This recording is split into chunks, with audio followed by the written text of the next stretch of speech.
내가 결정 장애를 가지고 있다라고 고민하고 계신 분들이 있어요. 이런 분들을 보면은 A와 B가 있을 때 A를 선택하기에는 B가 좀 아쉽고 B를 선택하기에는 A가 아쉽고 내가 A를 선택하든 B를 선택하든 내가 선택 내린 그 결정이 정답이 아니면 어떡하지? 라는 고민을 가지고 이런 성향들이 있거든요. 그리고는 그렇게 내가 선택을 내리지 못하는 거 A와 B 중 어느 하나 결정을 내리지 못하는 그런 자기 자신의 모습을 보면서 스트레스를 받습니다. 그리고 되게 힘들어요. 고민해가지고. 그런 분들을 보면은 주위에서 또 되게 답답해하죠. 야, 그게 뭐 중요한 거냐. 뭐라도 선택을 내리라고 하는데 사실 그분한테는 선택 내리는 게 힘들죠. 내가 내린 답이 정답이 아니면 어떡하지? 라고 고민을 하고 그런 자기 자신을 보면서 힘들어하고 그런 힘들어하는 자기의 모습을 보면서 나는 왜 이렇게 결정을 못 내릴까 스스로 그렇게 막 자기를 규정하고 있고 이런 분들에게 좀 말씀드리고 싶어요. 사실은 저는 결정 장애는 없다고 생각을 합니다. 왜 그러냐면은 결정 장애라고 스스로 그렇게 생각하시는 분들은 그런 매 순간마다 이미 결정을 내리고 있어요. 다만 눈에 보이는 A와 B가 아닌 또 다른 C라는 걸 결정 내리고 있었을 뿐입니다. 그 C는 뭐냐? 아무 결정도 하지 않겠다는 결정입니다. 여러분들은 A와 B만 가지고 결정하고 있는 게 아니라 또 다른 C를 결정해놓고 있는 거예요. 근데 그게 본인 스스로 인식을 못하는 거예요. 나는 아무런 결정도 내리지 않겠다는 결정을 내리고 있었구나라는 걸 모르기 때문에 그 또 다른 A와 B를 가지고 근데 왜 이것들 중에 나는 아무런 결정도 못 내릴까라고 고민을 하고 있는 거죠. 그런 고민하고 있는 자기를 보면서 힘들어하고 있고 근데 이 C라는 걸 알면은 좋은 게 뭐냐면은 어떤 그런 선택의 갈림길이 있을 때 내가 맨날 C를 선택해놓고 힘들어하고 있구나라는 걸 알잖아요. 그러니까 본인 스스로 힘들어하고 있었다는 걸 알면은 차라리 A가 되든 뭐 B가 되든 그 C보단 낫겠지라는 걸 판단할 수 있게 돼요. 내가 맨날 C를 선택해놓고 힘들어했구나라는 걸 알면은 차라리 A든 B든 뭐라도 선택하는 게 낫죠. 그게 스스로 힘들게 하는 것보다 나으니까. 너무나 고민할 필요가 없는 겁니다. 뭐라도 하나 선택을 하세요. C보단 나으니까. 그리고 그렇게 좀 고민하시는 분들의 특징이 뭐냐면은 너무 그 정답이라는 거에 집착을 해요. 근데 우리가 인생을 뭐 여러 번 살아본 것도 아니죠. 뭐 다른 거는 뭐 공부를 하든 예습을 하든 먼저 살짝 뭐랄까 리허설을 해보든 그런 경험들을 매번 반복하면서 내가 실력이 쌓아가는데 우리가 삶을 살아가는 거는 처음이잖아요.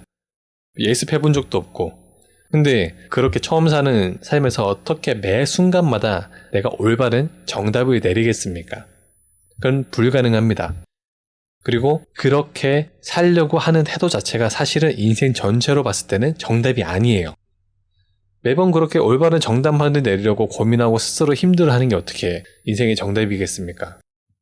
그러니까 무엇이든 선택을 한번 내려보고 그 결과를 내가 온전히 맛보고 그 결과에 책임을 져보는 과정 자체가 삶을 살아가는 우리의 모습이지 매번 막 그렇게 올바른 결정을 내리겠다라고 스스로 힘들어만 하고 있는 게 우리 삶의 올바른 모습은 아닙니다. 그리고 저는 애초에 인생의 정답이란 없다고 생각을 합니다. 그러니까 A와 B 중 뭐가 정답일까 너무 고민하느라고 스스로를 힘들게 하기보다는 차라리 A든 B든 어떤 선택을 내가 내면의 끌림이 됐든 아니면은 논리적인 기준에 따라서 그렇게 결정을 내렸든 그 선택을 내가 어떻게 정답으로 만들어갈까를 고민을 하는 게 사실 훨씬 더 효율적이고 효과적입니다. 그리고 그게 삶을 더 멋지게 살아가는 태도고요. 매번 내가 막 어떻게 하면 올바른 결정을 내릴까 막 고민만 하고 있는 사람들은 사실 내공이 잘 안 쌓여요. 그런데 A가 되든 B가 되든 뭐라도 선택을 한번 내려보고 그 선택에 따른 결과를 온전히 경험해보는 사람들은 점차 내공이 쌓입니다. 그리고 그렇게 내공이 쌓인 분들은 A가 되든 B가 되든 그 어떤 선택에 따른 결과를 받아들일 수 있는 그리고 어떤 결과가 나오든 그것들을 내가 수용을 하고 다시 또 내가 원하는 어떤 삶의 모습으로 만들어갈 수 있는 힘이 있어요. 그런 분들일수록 또 결정을 잘 내립니다. 왜? 그런 경험들이 많고 어떤 선택을 내렸을 때 그 결과를 내가 받아들일 수 있는 힘이 있으니까 점점 더 결정을 잘 내리고요. 또 점점 더 힘이 세지고요. 내공이 쌓이고요. 그런 분들일수록 훨씬 더 삶이 자유롭죠. 여유가 있고. 근데 애초에 아무런 결정도 못 내리고 혼자 고민만 하고 있는 분들은 그런 내공이 쌓이지 않고요. 그런 경험을 할 수가 없고요. 그러다 보니 점점 더 어떤 선택을 내리기 힘들어합니다. 삶의 주도성을 계속 잃어가는 거죠. 그러니 어떤 선택의 기로에 섰을 때는 오늘 제가 말씀드린 내용들, 이미 우리는 아무런 결정도 내리지 않겠다는 결정을 내리고 있었다. 그리고 그것 때문에 너무 힘들어 하기보다는 차라리 A와 B든 뭐라도 하나 선택을 내려보고 그 선택에 따른 결과를 경험해보고 책임을 져보는 연습을 해보자. 어차피 우리는 인생을 처음 사는 거기 때문에 매 순간 정답을 내릴 순 없고, 그리고 애초에 인생에 정답이란 없다. 내가 내린 선택을 나만의 어떤 해답으로 만들어가는 과정이 있을 뿐이다.